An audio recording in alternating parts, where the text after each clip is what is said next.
My wife cheated and left me, then said it was just for fun, so I divorced her. But she came back begging me for help, so I did this. Me and my wife had been married to each other for 12 years now. We consider it that we got married to each other rather young, or at least she was pretty young, but it really felt right to both of us at the time. We dated for about a year and some months and change, and that was enough for us. We knew that we were meant to be, though with some recent developments, I'm not sure if we truly were. I have a pretty solid job. My brothers and I operate a jewelry business together. We built it out of nothing, and we've gotten it to be very profitable levels, which is always something to be proud of. I know people say business with family can be very hard, but honestly for us, it's been a dream. We've never been the kind of siblings to butt heads with each other constantly, so your mileage may definitely vary. On the other hand, my wife opened a cute cafe where people could come to get pastries, drink cups of coffee, and read books. She's always been big on books, and is one of those people who proudly makes reading their personality. Those people annoyed the crap out of me before I met her, but yeah, I'm a hypocrite. Bite me. To be honest, I was pretty enthralled with the idea because I was trying to support her, so I've done her favors by helping her pay the rent on the place she's using for the cafe. It's pretty expensive because it's in a more swanky part of town, but the business is getting profitable, at least without rent to worry about, and that was enough to put a smile on my face. Now I think that's the background that you need. Here's where the actual story starts. I can't remember exactly when, but I think it was about in March that she came to me to tell me about how there was this new man that showed up in the cafe. According to her, he was very handsome. I was a secure person, and I found that the two of us can objectively talk about somebody's attractiveness without it becoming a big issue. However, there was something different about the way she kept going on about this guy. Supposedly, he seemed like the kind of masculine hero that she reads about in the kind of smut that women like to read. Yes, she's into those kinds of books too. Those all-book talk type women seem to be, and I'll never get it, because it seems to be the cheesiest form of romance that gets them going. Anyway, she went on for a bit about this guy before it ended, but I will admit that the words she chose when she spoke about him were almost like how she would talk about the cold, Russian hitman who fell for some woman in the laundry room of their apartment building. No, I didn't make that up. That's from an actual book that she finds interesting. Now, that was it for the day, but she let me know that he came in the next day, fantasy like the Lord of the Rings.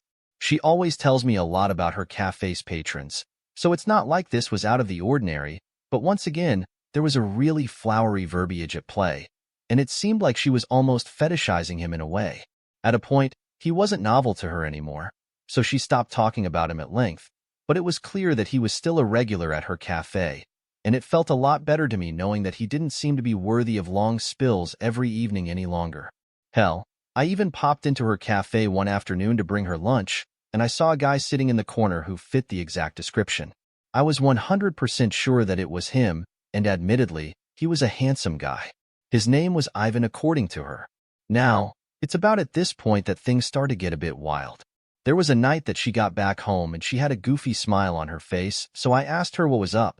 She said Ivan had walked her home, and they had talked a lot about books on the way back. She admitted that he asked to take her out on a date, but she informed him that she was married and wouldn't be able to do that.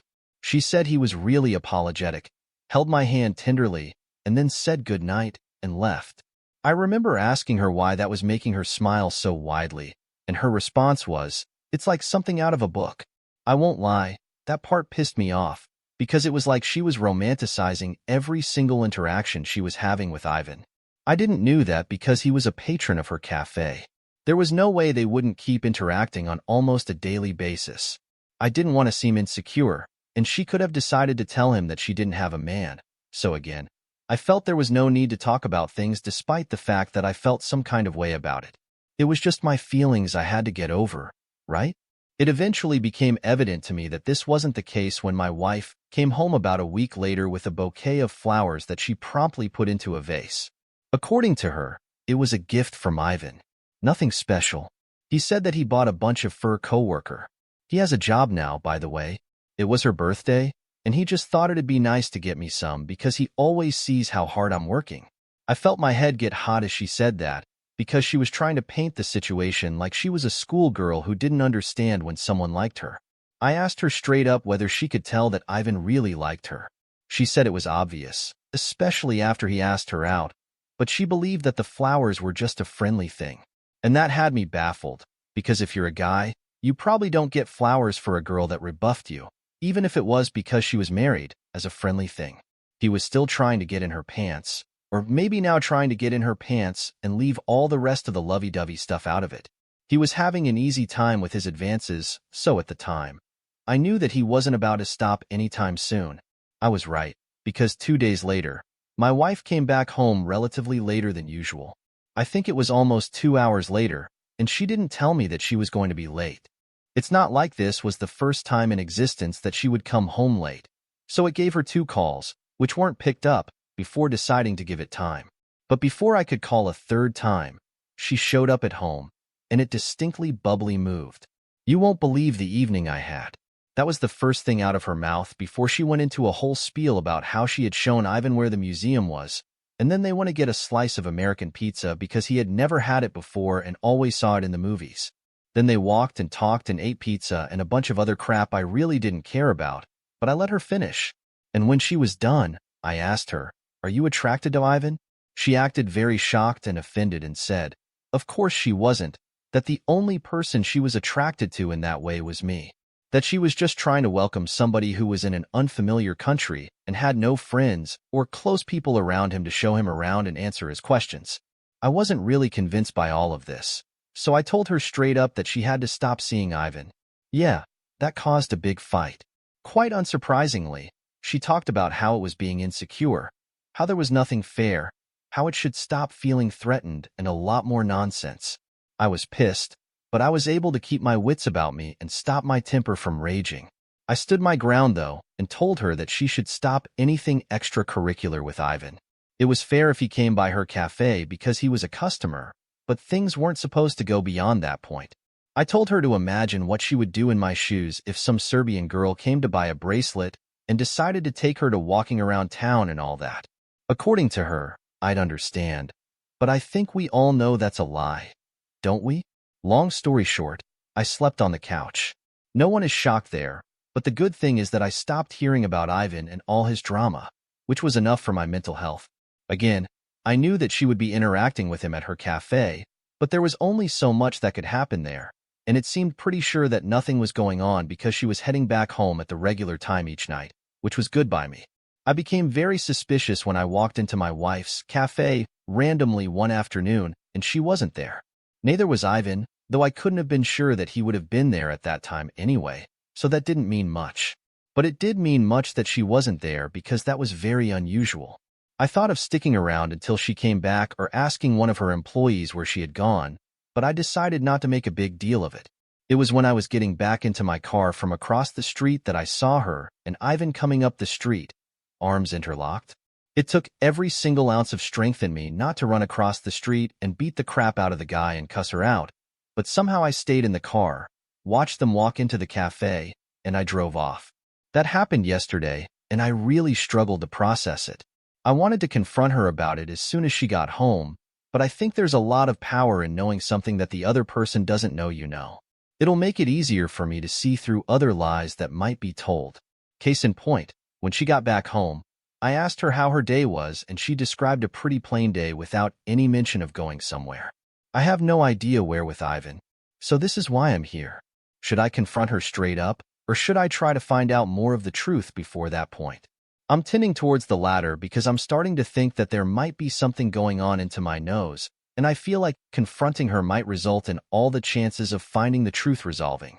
Let me know what you guys think, please. Update 1. Hey guys, it's me, the guy from that post about the wife with the cafe and the Serbian man. Well, I'm back with a pretty big update. Let's talk about it because I found a lot. It took me a bit to gain the courage, but I decided at a point that I had to find out the truth no matter what it would cost.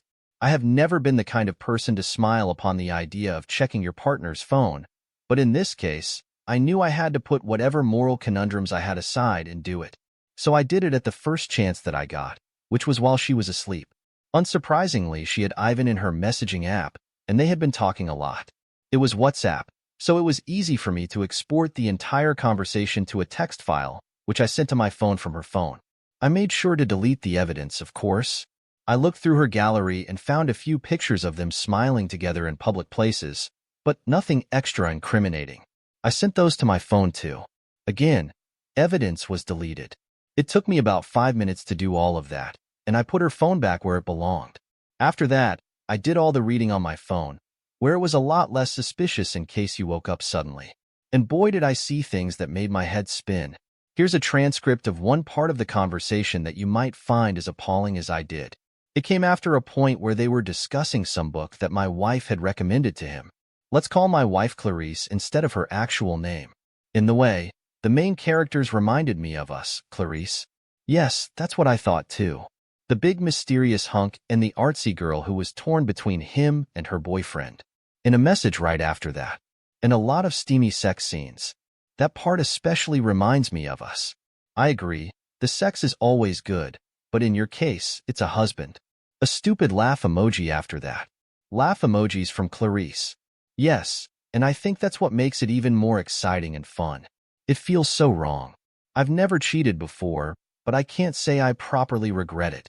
It is wrong, but that's what makes it so hot. Yep, and I never want this to end.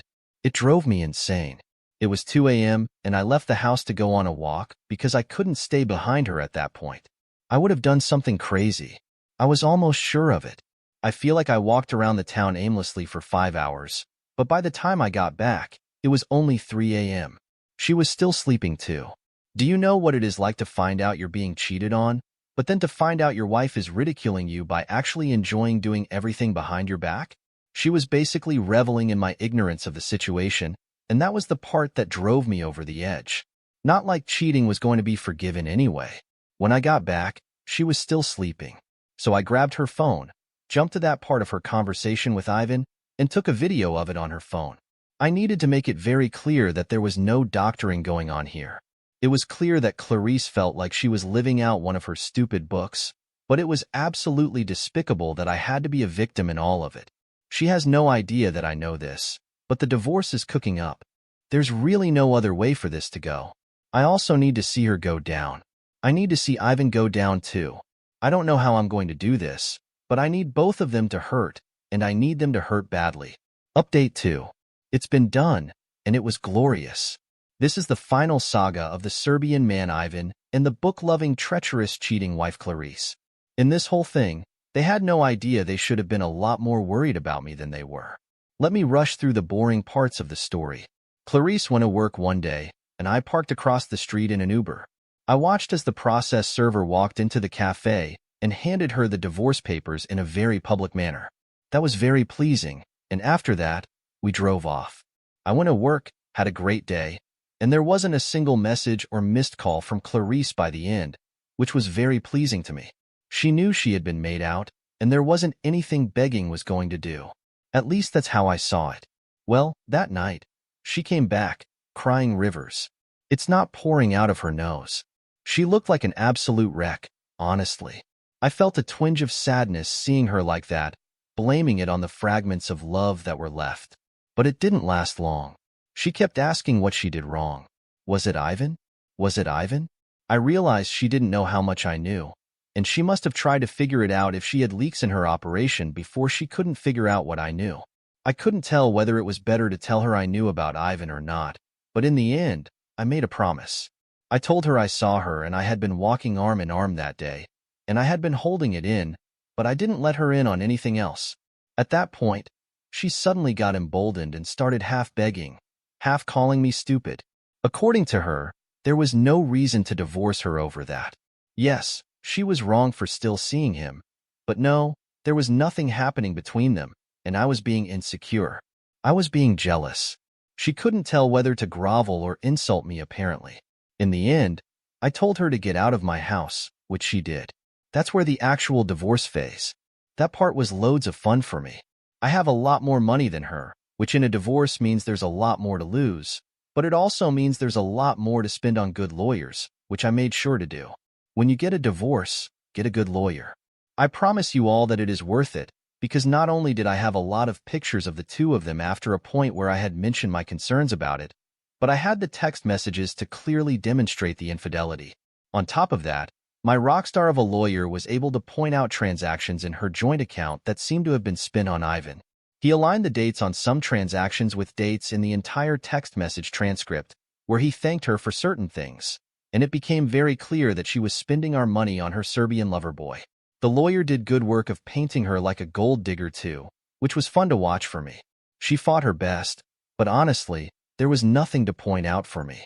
I am not a perfect guy, but I definitely don't have any divorce-worthy flaws. By the time the divorce was over, I really had everything that I needed. I kept my house, I kept my car, and because of that pretty notable infidelity and the fact that I had set her up with a money-making venture, there was no alimony requested of me. Love you, Judge. She did get to keep the car that I bought for her. I didn't feel I needed to stress myself about that, and it made it easier to take what I took when she didn't leave the divorce entirely empty-handed. Now, this is my favorite part. It was hard for me to get back at Ivan. It was very hard. But one day he was walking out of the cafe, and I followed him down the road and around the corner. I called his attention and introduced myself and slugged him square in the jaw. It hurt like crazy, but I busted his lip and knocked him to the ground with it, and he looked very shocked. I wasn't looking for a street fight, but I would have taken one if it came. I think he realized he had no moral high ground on this one because he stood up and left after that. It felt good.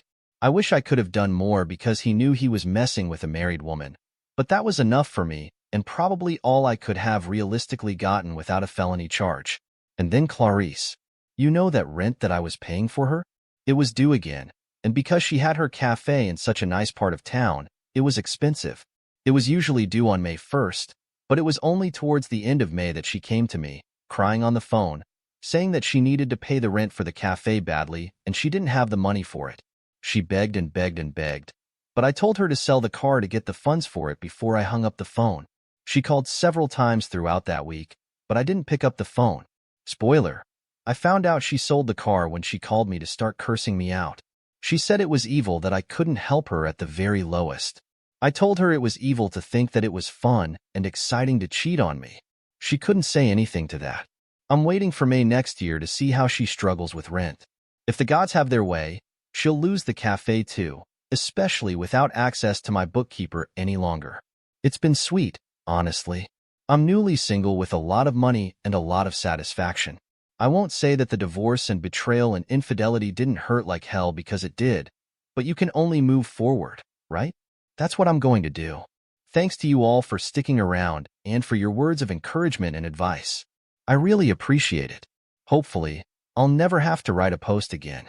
See ya.